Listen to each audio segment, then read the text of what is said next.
Namo Namaha, Bhavtam Sarvesham, Hardum Swagatam. Welcome back to my channel Sanskrit Sopanam. I hope you are doing great. I'm also good. And so far, we have covered 10 shlokas from the chapter 1 of Bhagavad Gita.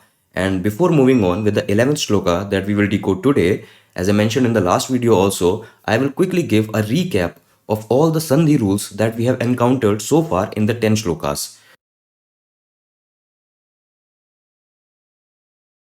So let's start with the shloka for today. That is the 11th shloka of the chapter 1 of Bhagavad Gita. Let me go through the shloka once.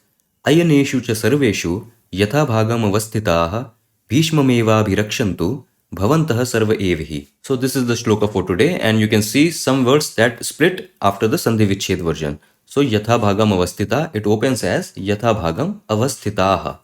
Bhishmameva abhirakshantu, it opens as Bhishmam ev abhirakshantu. And all these sandhis again in the PDF file. Please go and visit the PDF file. Sandhi section, very important. But anyways, let us move on with decoding the shloka. The anchor word is abhirakshantu, which is coming from here. Bhishmam ev abhirakshantu. This is our anchor word. This is a verb. And this simply means protect. It is like a command, protect. So since it is a command, so it is in imperative mood or lot lakar, right? We use imperative mood or lot lakar when we make a request or we make a command. In this case, it is a command. So imperative mood, lot lakar, that much is clear. But abhirakshantu, you can open this verb as abhi. This is a prefix upsarga abhi plus rakshantu. And rakshantu comes from this root word, this dhatu raksh. Raksh simply means to protect. Okay. Just as pat means to study, vad means to speak, so raksh means to protect. And in imperative mood, lot lakar, in third person, plural form, this raksh, it becomes rakshantu. This word. Okay, so if you had pat, so patatu patatam pathantu. And similarly, you have raksh, so rakshatu rakshatam rakshantu. This is a third person plural form of imperative mood, and which simply means you all protect. Duryodhana is referring to his soldiers and saying that you all must protect. This is a command. So abhirakshantu. Abhi, this prefix simply is adding more meaning to it, that protect thoroughly, protect him from all sides. Whoever he is going to protect from all sides. So abhirakshantu simply means thoroughly protect or protect from all sides. Okay, so let's move on. The immediate question is, K, who all? Duryodhana is speaking to someone and saying that you all must protect. Now I'm asking, who all? He's giving this command to who? And the response is, Bhavantah sarva ev abhirakshantu. Okay, this word Bhavantaha, let's see this word first. We have seen this word in the previous shloka also. This comes from the word Bhavat. Bhavat means you, but this you in a more respectful manner. Because we have another word for you also, no? Tvam, that comes from Yushmad. So Bhavat, this also means you, but in a more respectful manner. So Bhavan, Bhavantau, Bhavantaha. That is how the three forms go. Ekvachan, Dvivachan, Bahuvachan. So Bhavat, in first case, plural form, it becomes Bhavantaha. That simply means you all. Okay. And Sarve Ev. So Sarve, again, Sarv, quite often we use this, no? Sarv simply means all. And since this is in first case plural form, so this serve also, it goes in first case plural form and becomes survey. Again, just reinforcing the fact that he's talking about all that are present. So you all. So bhavantaha sarve, you all. And ev simply means indeed. Okay, so you all indeed. So you all indeed must protect. That is the sense up till here. Okay, now you can ask me, this word bhavantaha, this comes from the word bhavat, that means you. You all in this case. But when we talk to a second person, so suppose I want to say you study, I will say tvam pathasi. I don't say tvam pathati, because I'm talking to you and you is a second person, the madhyam purush, right? So why I'm using the third person form of the verb here, rakshantu. Rakshatu, rakshatam, rakshantu, this is the third person form. So why I'm using third person with a you. And the reason is this word bhavat, even though it means you, this bhavat or any form of the bhavat, we use the third person verb form only. We don't use the second person verb form.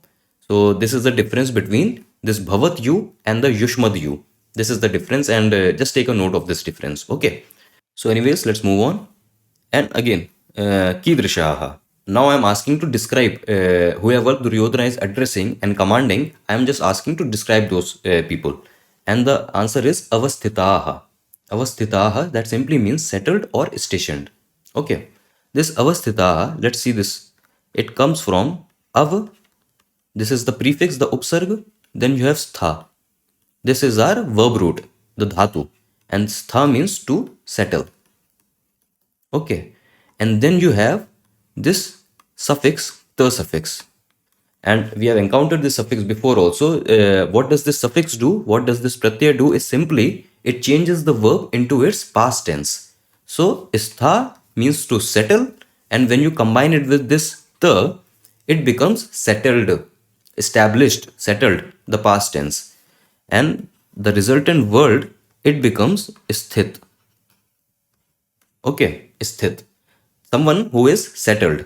Okay, and since we are talking about multiple people here, since we are talking about bhavantaha, multiple people here, plural, so this sthit also becomes plural. So become sthitaha. And again, if you add this upsarg also, so the entire word become avasthitaha.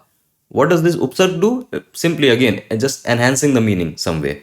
The overall word avasthita meaning settled or stationed, referring to all these people, all these soldiers. Actually, we know already in the context that Duryodhana is commanding all his soldiers that you all must protect, talking to his soldiers. And how were those soldiers? Those soldiers were settled or stationed. This is the sense here. Avasthitaha bhavantaha. Okay, so let's move on now. Now the response is katham. How? So previously we saw avasthita. All those soldiers, bhavantaha, all those people were settled or established. Now I'm asking how they were settled. And the answer is yatha bhagam. Yatha bhagam avasthitaha. Yatha bhagam simply means within the respective division. So this division essentially means, in army formations you have different divisions. So that is that division. Within the respective divisions, whatever the division they are, soldiers they were allotted to. Now this word yatha bhagam, now bhagam, bhag simply means division. This is where division is coming from, bhag. So whenever we attach yatha with something, it just creates a boundary that within that classroom, within that city, and we'll use yatha with that. So here within the division we want to say, so division bhagam, and yatha bhagam simply means within that division. So all those soldiers that were stationed, that were settled within their respective division. That is the sense here. Okay, so moving forward, we have the question Keshu. Where? Okay, this Keshu, no, again, this is coming from our question pronoun, kim. Kim. Whenever you want to ask any question, we use this pronoun kim. And this is the seventh case plural form. Why plural form? Simply because we are referring to, we are inquiring about multiple people. So the noun that we are pointing towards is in plural. So we are using the plural form. Why seventh case? Is because seventh case we use in the sense of in or on. That where, in what place, where. So whenever we want to inquire about this location, we use seventh case. So keshu simply meaning where all. And the response is sarveshu ayaneshu. Okay. Let us understand this word ayaneshu, because you can guess sarveshu. Again, this must be coming from the word serve. Serve simply a pronoun that means all. So this is a pronoun just pointing to its noun. The important part is noun. Ayaneshu. Ayaneshu comes from the word ayan. Ayan simply means battlefronts. So in the army you will have different battlefronts, and based on that you strategize and arrange your army. Okay. So ayan simply means battlefronts. And I want to say on all battlefronts. So on battlefront it will change into ayane. Right? Seventh case. Seventh case singular. The vraksh, it becomes vrakshe. The monkey is sitting on a tree. The monkey is sitting vrakshe, on a tree. And similarly, ayan, it will become ayane if I wanted to say on battlefront. But since there are multiple battlefronts, I will rather use the plural form. And in plural, ayan will become ayaneshu. This ayaneshu. So sarveshu ayaneshu. Ayaneshu, you know, on battlefronts. And since I want to say on all battlefronts, that's why I'm using this all pronoun sarv. That means all. And pronoun again copies its noun. So this also, sarv also changes into seventh case plural form and becomes sarveshu. So sarveshu ayaneshu simply meaning on all battlefronts. Simple as that. So far, Sarveshu Ayaneshu Yatha Bhagam Avasthita, that all the soldiers that are stationed Avasthitaha in their respective division Yatha Bhagam on all battlefronts, you all Sarvev Abhirakshantu, you all must protect. That is the context up till here. Let's move on forward. So, okay, now finally the question comes, whom? That you all must protect, and now I'm asking that who to protect? Whom? Come. Okay, and the response is Bhishmamev. Bhishmamev. Now you can see this simple word, no? Bhishmam.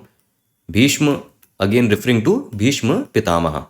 Okay, and since he is the object of the verb here, he is the object of the sentence, the karma, that the soldiers, they are going to protect him. So since he is the object, he is in second case, right? And that's why Bhishmam. So Bhishmam and Ev again. Ev simply meaning indeed. So all those soldiers, they must protect whom? And the response is Bhishmamev, simply meaning Bhishma indeed. That protect Bhishma. Simple. And so with this, let's move on to the Anvaya, the rearrangement section of the shloka. The rearrangement of shloka goes like Cha sarveshu ayaneshu yatha bhagam avastitaha bhavantaha sarve evhi bhishmamev abhirakshantu. And if you'll see along with the translation, so and cha. Why this and is simply because this is a single dialogue, no, being broken into different Sanskrit verses. So and again a continuation dialogue. Stationed, that is avastitaha, within the respective division. So division, you know, bhagam, and within the respective division, yatha bhagam. So we are using this keyword yatha to denote the confinement within a boundary, within a space. Yatha bhagam, within the respective division. On all battlefronts. Battlefronts, ayaneshu. All battlefronts, sarveshu ayaneshu. Okay. Now all of you indeed. So all of you bhavantaha. Coming from the word bhavat, that means you. So bhavantaha, plural. Sarve, you all. You all of you. Ev simply means indeed. All of you indeed must guard. So must guard abhirakshantu. Rakshantu is a command. So must protect, must guard. And we are using abhirakshantu. Abhi simply to enhance the meaning, that says must guard thoroughly. Must guard from all sides. So must thoroughly guard this Bhishmam. Bhishma in particular, this is coming from this he. So he again, this also means something like indeed only. Indeed, definitely. So just to give some meaning, some more meaning to it, like a helping word. So he Bhishmam, Bhishma in particular, that especially Bhishma. Okay. So Duryodhana is simply calling out to his soldiers and saying that all of you who are stationed within their respective divisions on all battlefronts, you all must protect Bhishma. Because why? Because Bhishma is the key figure. He is the commander-in-chief of the army. And that's why Duryodhana wants him to be safe throughout the war. And so that was it. That was the entire decoding of the shloka. Again, the PDF file will be available for download. Link in the description box. So I hope you learned something of value from this video through this shloka and the sandhi section, the recap that we did in the initial part of the video. And again, I'll see you in the next video with another shloka. Until then, stay awesome, stay happy. Vayam punah milamaha. Dhanyavad.